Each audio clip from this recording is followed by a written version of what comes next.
Xin chào, chào mừng các bạn đã quay trở lại với xưởng 11. Hôm nay hãy cùng mình làm một chiếc bàn làm gỗ, tích hợp đầy đủ đồ nghề làm gỗ cũng như các tính năng thú vị nhé. Bắt đầu thôi nào. Mình vẫn hay làm gỗ trên một cái bàn nước bình thường, vì vậy sẽ có những lúc bị xê dịch, rung lắc và bàn nước cũng hơi thấp nên mình hay bị mỏi lưng. Vì vậy hôm nay mình sẽ làm một cái bàn chuyên làm gỗ, tích hợp rất nhiều tính năng. Trước tiên mình sẽ cắt các thanh gỗ 6x6cm để làm khung bàn, sau đó cắt mộng. Ghép mộng là cách ghép các thanh gỗ lại mà không cần đinh vít, vân vân. Tuy nhiên, lần đầu tiên làm mộng nên mình chỉ thử ghép mộng đơn giản nhất có thể. Vẫn sử dụng vít nhưng vít sẽ không chịu lực mà chỉ để cố định các miếng gỗ.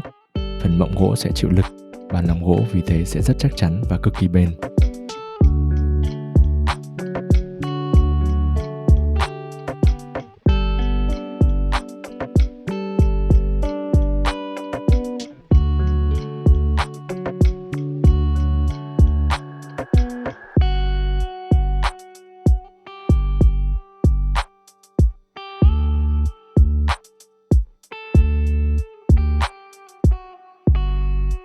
Mình gắn bánh xe vào bàn để đẩy ra sân mỗi khi làm gỗ.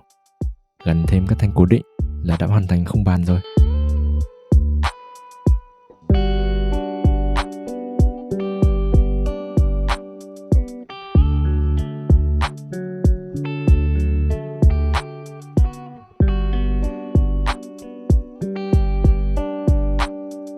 Mặt bàn mình sử dụng gỗ dán, vì trong quá trình làm gỗ thì mặt bàn sẽ bị tác động rất nhiều. Mình chỉ cần tháo ra và lắp mặt bàn mới là được. Mình dùng mũi khoan âm để mở rộng lỗ khoan, giúp mũ vít nằm dưới mặt bàn, giữ cho mặt bàn phẳng, không bị gồ ghề. Mình cắt một miếng gỗ cho ngăn đáy và cố định lại.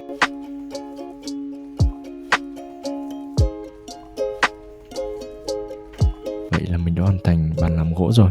Hãy cùng đón xem các phần tiếp theo.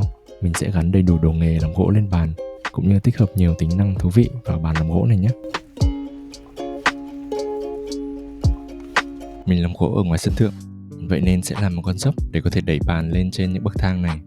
Mình dùng 2 thanh gỗ để cố định 2 thanh dốc lại với nhau. Giờ thì xin chào, và hẹn gặp lại.